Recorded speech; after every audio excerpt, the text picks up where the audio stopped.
নমস্কার, প্রত্যেককে স্বাগত জানাই নেমু নিউজ ইউটিউব চ্যানেলে নতুন একটি ভিডিওতে। স্কুল কলেজের পড়ুয়াদের জন্য রয়েছে দারুণ একটি খুশির খবর।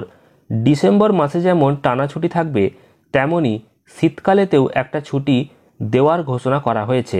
অর্থাৎ গরমের ছুটি, পুজোর ছুটি যেমন থাকে, তেমনই একটা শীতকালীন ছুটি এবার থেকে দেওয়া হবে, অর্থাৎ উইন্টার ভ্যাকেশন 2024-25। তো সেই নিয়ে একটা গুরুত্বপূর্ণ আর্টিকেল প্রকাশিত হয়েছে, যেটা নিয়ে আজকের এই ভিডিওতে আলোচনা করব। তো অবশ্যই ভিডিওটি কন্টিনিউ শেষ পর্যন্ত দেখবেন। তার আগে এই ভিডিওটিকে লাইক করুন এবং পরবর্তী গুরুত্বপূর্ণ ভিডিওর আপডেট পেতে চ্যানেলটিকে সাবস্ক্রাইব করে পাশের বেল আইকনে অল প্রেস করে রাখুন। আপনারা অনস্ক্রিন দেখতে পাচ্ছেন ডিসেম্বরে একগাদা ছুটি বন্ধ থাকবে স্কুল কলেজ। চট করে দেখে নিন হলিডে লিস্ট। অর্থাৎ ডিসেম্বর মাসেতে এমনিতেই ছুটি থাকবে, তাছাড়া বর্তমানে স্কুলে পরীক্ষা হচ্ছে, তো সেই পরীক্ষা হয়ে গেলে স্কুলে তো ছুটি পড়ে যাবে। তারপর রেজাল্টের দিন স্কুল খুলবে, তারপর থেকে আবার টানা ছুটি এবং জানুয়ারি মাস থেকে ক্লাস হবে।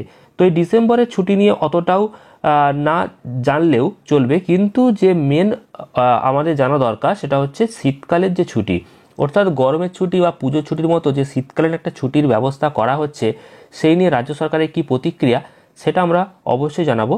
তো নতুন মাসে নতুন করে পোয়া 12 হতে চলেছে স্কুল পড়ুয়াদের, কারণ ছুটি পেয়ে যাবে এবার সকলেই। ডিসেম্বর মাসে তো টানা একটা ছুটি রয়েছেই স্কুলের পরীক্ষার পরে। তো অবশ্যই দেখে রাখুন যে প্রকাশ্যে যে ছুটির তালিকাটি প্রকাশিত হয়েছে সেখানে কি বলা হচ্ছে। সেখানে বলা হচ্ছে যে ডিসেম্বর মাসে কিন্তু অনেক দিনই স্কুল ছুটি থাকবে, বিশেষ করে রবিবারগুলিকে যদি আমরা ধরি তাহলে টানা অনেকগুলোই ছুটি থাকবে, কারণ এই ডিসেম্বর মাসে 5টা রবিবার কিন্তু পড়েছে। 1 তারিখ, 8 তারিখ, 15 তারিখ, 22 তারিখ এবং 29 তারিখ। তো রবিবার পড়ায় এগুলো তো এমনিতেই ছুটি থাকবে, তাছাড়াও পরীক্ষা হয়ে গেলে সমস্ত স্কুল ছুটি পড়ে যাবে। এছাড়াও পরীক্ষার রেজাল্টের পর আবার ছুটি থাকবে, বিশেষ করে 25 তারিখ থেকে একদম 1 জানুয়ারি পর্যন্ত। তো শীতের ছুটি কখন শুরু হবে সেই নিয়ে কিন্তু একটি গুরুত্বপূর্ণ আপডেট রয়েছে, যেটা আপনাদেরকে জানাচ্ছি। দেখুন যে শীতের ছুটি কখন শুরু হবে। তো আদৌ শীতের কি ছুটি দেওয়া হবে? কারণ গরমের ছুটি দেওয়া হয়, পুজোর ছুটি দেওয়া হয়, আবার যদি শীতের ছুটি দেওয়া হয় তাহলে তো অনেকটাই ছুটি বেড়ে যাবে। তবে শীতের ছুটি নিয়ে কিন্তু একটা রাজ্য সরকার বিরাট বড় ঘোষণা করেছেন, যেখানে বলা হচ্ছে বড়দিন ও নববর্ষের দিন দেশ জুড়ে প্রচণ্ড ঠান্ডা থাকে। এমন পরিস্থিতিতে ডিসেম্বরের শেষ থেকে পাঞ্জাব, হরিয়ানা, হিমাচল প্রদেশ, উত্তরাখণ্ডের মতো কয়েকটি রাজ্যের স্কুলে কিন্তু শীতকালীন একটা ছুটি থাকতে পারে। একই সঙ্গে দিল্লি, উত্তরপ্রদেশ, বিহার, মধ্যপ্রদেশের মতো রাজ্যের স্কুলের যদি কথা বলা হয় তাহলে 1 জানুয়ারি থেকে কিন্তু একটা ছুটির ঘোষণা হয়ে যেতে পারে। অর্থাৎ দিল্লি, উত্তরপ্রদেশ, বিহার, মধ্যপ্রদেশের মতো রাজ্যগুলি কিন্তু 1 জানুয়ারি থেকে একটা যে শীতকালীন ছুটি, সেই ছুটির কিন্তু ব্যবস্থা করেছে। তবে পশ্চিমবঙ্গ রাজ্য সরকারের তরফ থেকে দেখা যাক কীরকম কী ঠান্ডা পড়ে।